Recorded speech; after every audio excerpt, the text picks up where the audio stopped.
ಅಷ್ಟೆಲ್ಲ ಬಟ್ಟೆ ಇದ್ರೂ ಗಿಲ್ಲಿ ನಟ ಬನಿಯನ್ನಲ್ಲೇ ಓಡಾಡೋದು ಯಾಕೆ? ಸಾಕ್ಷ್ಯ ಸಮೇತ ರಘು ಬಿಚ್ಚಿಟ್ರು ಕಾರಣ. ಬಿಗ್ ಬಾಸ್ ಕನ್ನಡ 12 ಶೋನಲ್ಲಿ ಗಿಲ್ಲಿ ನಟ ಯಾವಾಗಲೂ ಟ್ರ್ಯಾಕ್ ಪ್ಯಾಂಟ್ ಹಾಗೆ ಬನಿಯನ್ ಹಾಕ್ಕೊಂಡಿರ್ತಾರೆ. ಅಶ್ವಿನಿಯಿಂದ ಹಿಡಿದು ಧ್ರುವಂತ್ವರೆಗೆ ಅನೇಕರು ಅವರಿಗೆ ಬಟ್ಟೆ ಕೊಟ್ಟಿದ್ರು.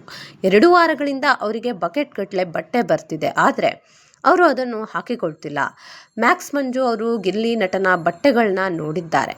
ಇಷ್ಟೆಲ್ಲ ಚೆನ್ನಾಗಿ ಬಟ್ಟೆ ಇದ್ರೂ ಕೂಡ ಹಾಕ್ಕೊಳ್ತಿಲ್ಲ ಅಂತ ಮಂಜು ಅವರು ಪ್ರಶ್ನೆ ಮಾಡಿದ್ದಾರೆ.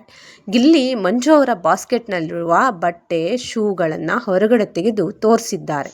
ಅಮಾಯಕ ಬಡವ ಎಂದು ಮ್ಯಾಕ್ಸ್ ಮಂಜು ಧ್ರುವಂತ್ ಹೇಳಿದ್ದಾರೆ. ಇಲ್ಲಿ ನೋಡಿ ಎಂದು ಮಂಜು ಅವರು ಗಿಲ್ಲಿ ನಟನ ಬಟ್ಟೆಗಳನ್ನು ತೆಗೆದು ಎಲ್ಲರಿಗೂ ತೋರಿಸಿದ್ದಾರೆ. 30 ರೂಪಾಯಿ ಚಡ್ಡಿ ಹಾಕ್ಕೊಂಡು ಓಡಾಡ್ತಿದ್ದೀಯಾ, ಬನಿಯನ್ ಹಾಕ್ಕೊಂಡು ತಿರುಗಾಡ್ತಿದ್ಯಾ ಎಂದು ಮಂಜು ಕೂಗಾಡಿದ್ದಾರೆ. ರಘು ಅವರು 50,000 ರೂಪಾಯಿ ಬಟ್ಟೆ ಕಳಿಸಿದ್ದಾರೆ ಎಂದಿದ್ದಾರೆ. ಬಟ್ಟೆ ಹಾಕಿದರೆ ದೃಷ್ಟಿಯಾಗುತ್ತೆ ಎಂದು ಮಂಜು ಹೇಳ್ತಾರೆ. ಪ್ರೀತಿಯಿಂದ ಕಳಿಸಿದ್ದಾರೆ, ಆದರೆ ನೀನು ಹಾಕ್ಕೊಳ್ತಿಲ್ಲ, ಚಿಕ್ಕಪೇಟೆಯಲ್ಲಿ ಸೆಕೆಂಡ್ಸ್ಗೆ ಮಾರ್ತೀಯಾ ಅಂತ ಪ್ರಶ್ನೆ ಮಾಡಿದ್ದಾರೆ. ಇದಾದ ಬಳಿಕ ರಘು ಮಂಜು ಅವರು ಬಟ್ಟೆಯನ್ನು ತಗೊಂಡು ಡ್ರಾಯರ್ ಒಳಗೆ ಹಾಕಿದ್ದಾರೆ. ನನ್ನ ಹತ್ರ ಬಟ್ಟೆ ಇಲ್ಲ, ಅದನ್ನೇ ರಿಪೀಟ್ ಹಾಕ್ತಿದ್ದೇನೆ, ನನಗೆ ಬಟ್ಟೆ ಕೊಟ್ಟರೆ ದಿನಕ್ಕೊಂದು ಹಾಕುವೆ ಎಂದು ಮಾಳು ನಿಪನಾಳ ಅವರು ಹೇಳಿದ್ದಾರೆ. ವೀಕ್ಷಕರೇ, ಬಿಗ್ ಬಾಸ್ ಮನೆಯಲ್ಲಿರುವ ಬಹುತೇಕ ಸ್ಪರ್ಧಿಗಳು ಒಮ್ಮೆ ಹಾಕಿದ ಬಟ್ಟೆಯನ್ನು ಮತ್ತೆ ರಿಪೀಟ್ ಹಾಕೋದಿಲ್ಲ. ಡಿಸೈನರ್ಸ್ಗಳು ಅವರಿಗೆ ಪ್ರತಿ ವಾರ ಬಟ್ಟೆ ಕಳಿಸ್ತಾರೆ. 2 ವಾರಗಳಿಂದ ಬಟ್ಟೆಗಳನ್ನು ಕಳಿಸ್ತಿದ್ದಾರೆ. ಬಟ್ಟೆ ಕಳಿಸಿಲ್ಲ ಅಂದಾಗ ನಾವೆಲ್ಲ ಕೊಟ್ಟೆವು, ಈಗ ಬಟ್ಟೆ ಕೊಟ್ಟಿದ್ದೀವಿ, ಕ್ಯಾಮ್ರಾ ಮುಂದೆ ಚೆನ್ನಾಗಿ ಕಾಣಿಸ್ಕೊ ಅಂತ ಹೇಳಿದ್ವು, ಆದರೆ ಕೇಳ್ತಿಲ್ಲ. ಇವತ್ತು ಹೇಳಿದೆ, ಇನ್ಮುಂದೆ ಬಟ್ಟೆ ಆದರೂ ಹಾಕ್ಕೊಳ್ಳಿ ಅಥವಾ ಬಿಡಲಿ ಎಂದು ರಘು ಅವರು ಹೇಳಿದ್ದಾರೆ. ವೀಕ್ಷಕರೇ, ಈ ವಾರ ಸುದೀಪ್ ಬೆಂಡತ್ತಿದ್ದು ಯಾರಿಗೆ? ಈ ವಿಷಯ ಮಾತ್ರ ಚರ್ಚೆ ಆಗಲೇಬೇಕು.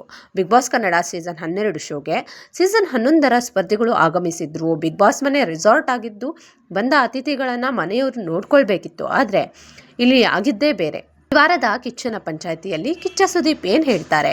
ಕಿಚ್ಚನ ಪಂಚಾಯಿತಿಯಲ್ಲಿ ಏನಾಯಿತು? ಪ್ರೋಮೋದಲ್ಲಿ ಇದ್ದಿದ್ದೇನು? ಕಿಚ್ಚ ಸುದೀಪ್ ಅವರು ಕಿಚ್ಚನ ಪಂಚಾಯಿತಿಯಲ್ಲಿ ಯಾವ ವಿಷಯದ ಬಗ್ಗೆ ಮಾತಾಡಿದ್ದಾರೆ ಅನ್ನುವ ಪ್ರೋಮೋ ರಿಲೀಸ್ ಆಗಿದೆ. ಈ ವೇಳೆ ಕಿಚ್ಚ ಸುದೀಪ್ ಅವರು ಮನೆಗೆ ಬಂದ ಅತಿಥಿಗಳು ಅತಿರೇಕ ಮಾಡಿದ್ರಾ, ಸಿಬ್ಬಂದಿಗಳು ಗೆದ್ರಾ, ಹೆಡ್ ವೇಟರ್ ಆಗಿ ಎಡವಿದ್ರಾ, ಪ್ರಶ್ನೆ ಯಾರಿಗೆ, ಉತ್ತರ ಯಾರಿಗೆ, ಪಾಠ ಯಾರಿಗೆ ಎಂದು ಹೇಳಿದ್ದಾರೆ. ಬಿಗ್ ಬಾಸ್ ಮನೆಗೆ ಕಳೆದ ಸೀಸನ್ ಸ್ಪರ್ಧಿಗಳಾದ ತ್ರಿವಿಕ್ರಮ್, ಚೈತ್ರ ಕುಂದಾಪುರ, ರಜತ್, ಮ್ಯಾಕ್ಸ್ ಮಂಜು, ಮೋಕ್ಷಿತಾ ಪೈ ಬಂದಿದ್ರು. ಆ ವೇಳೆ ರಜತ್, ತ್ರಿವಿಕ್ರಮ್, ಮ್ಯಾಕ್ಸ್ ಮಂಜು ಅವರು ಗಿಲ್ಲಿ ನಟನನ್ನ ಟಾರ್ಗೆಟ್ ಮಾಡಿದ್ದ ಹಾಗೆ ಇತ್ತು. ರೆಸಾರ್ಟ್ಗೆ ಬಂದವರು ಬಗೆ ಬಗೆಯ ಊಟ ತಿಂಡಿ ಮಾಡಿಸ್ಕೊಂಡು, ಹೆಡ್ ಮಸಾಜ್ ಮಾಡಿಸ್ಕೊಂಡ್ರು, ಕಾಲು ಹೊತ್ತಿಸ್ಕೊಂಡ್ರು. ಕೆಲವರು ಸೀನಿಯರ್ಗಳದ್ದು ಸರಿ ಅಂದ್ರೆ, ಕೆಲವರು ಈ ಸೀಸನ್ ಸ್ಪರ್ಧಿಗಳು ಮಾಡಿದೇ ಸರಿ ಅಂದ್ರು. ಹಾಗಾದ್ರೆ ಈ ವಾರ ಯಾವೆಲ್ಲ ವಿಷಯದ ಬಗ್ಗೆ ಸುದೀಪ್ ಮಾತಾಡಬೇಕಿದೆ? ಚರ್ಚೆ ಮಾಡಲೇಬೇಕಾದ ಟಾಪಿಕ್ಗಳು ಇವು. ಕಳೆದ ಸೀಸನ್ ಸ್ಪರ್ಧಿಗಳು ಈ ಬಾರಿಯ ಸ್ಪರ್ಧಿಗಳನ್ನು ಗುಲಾಮರ ಥರ ನಡೆಸ್ಕೊಂಡ್ರು ಅನ್ನೋದು ನಿಜವೇ?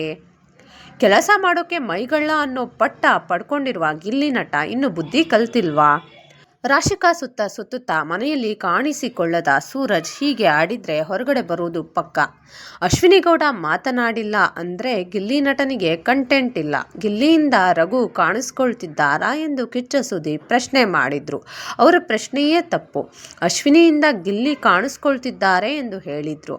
ಗಿಲ್ಲಿ ನಟ ಅವರ ಬಗ್ಗೆ ಧನುಷ್ ಗೌಡ ಮಾತನಾಡಿದ್ರು. ಅಶ್ವಿನಿ ಹಾಗೂ ಗಿಲ್ಲಿ ನಟ ಮಧ್ಯೆ ವಿಷಯ ಬಂದಾಗ ಧನುಷ್ ಅವರು ಅಶ್ವಿನಿಗೆ ಬೆಂಬಲ ಕೊಡ್ತಿದ್ರು. ಹೀಗಾಗಿ ಗಿಲ್ಲಿಯನ್ನ ಕಂಡ್ರೆ ಧನುಷ್ ಅವರಿಗೆ ಉರಿನಾ? ಕಾಮಿಡಿ ಮಾಡುವಾಗ ಗಿಲ್ಲಿ ನಟ ಅವರು ಮ್ಯಾಕ್ಸ್ ಮಂಜುಗೆ ಮಲೇರಿಯಾ, 2ನೇ 3ನೇ ಮದುವೆನಾ ಎಂದು ಪ್ರಶ್ನೆ ಮಾಡಿದ್ರು. ಬಿಟ್ಟಿ ಊಟ ತಿನ್ನೋಕೆ ಬಂದ್ರು ಅಂತ ಗಿಲ್ಲಿ ಹೇಳಿದ್ರು.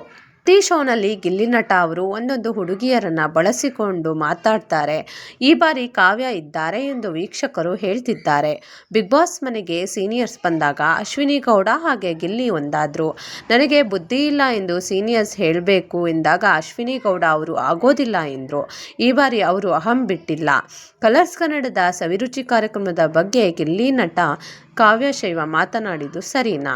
ಎಲಿಮಿನೇಷನ್ ಟಾಸ್ಕ್ ವೇಳೆ ಜಾಹ್ನವಿ ಅವರು ಗಿಲ್ಲಿ ನಟನನ್ನ ನಾಮಿನೇಟ್ ಮಾಡಿದ್ರು ಎಂದು ರಕ್ಷಿತಾ ನಾಮಿನೇಟ್ ಮಾಡಿದ್ರು. ಹಣದ ವಿಚಾರಕ್ಕೋಸ್ಕರ ಜಾಹ್ನವಿ ಅವರು ಅಶ್ವಿನಿ ಗೌಡ ಜೊತೆ ಸ್ನೇಹದಿಂದ ಇದ್ದಾರಾ? ರಕ್ಷಿತಾ ಜಾಹ್ನವಿ ಅವರ ಮುಂದೆ ಧ್ರುವಂತ್ ಅವರು ವಿಚಿತ್ರವಾಗಿ ವರ್ತನೆ ಮಾಡೋದು ಯಾಕೆ? ಕ್ಯಾಪ್ಟನ್ ಆಗಿ ಅಭಿಷೇಕ್ ಚೆನ್ನಾಗಿ ಕೆಲಸ ಮಾಡಿದ್ದಾರಾ? ಇವೆಲ್ಲ ಈ ವಾರದ ಚರ್ಚೆಯ ವಿಷಯಗಳಾಗಿವೆ.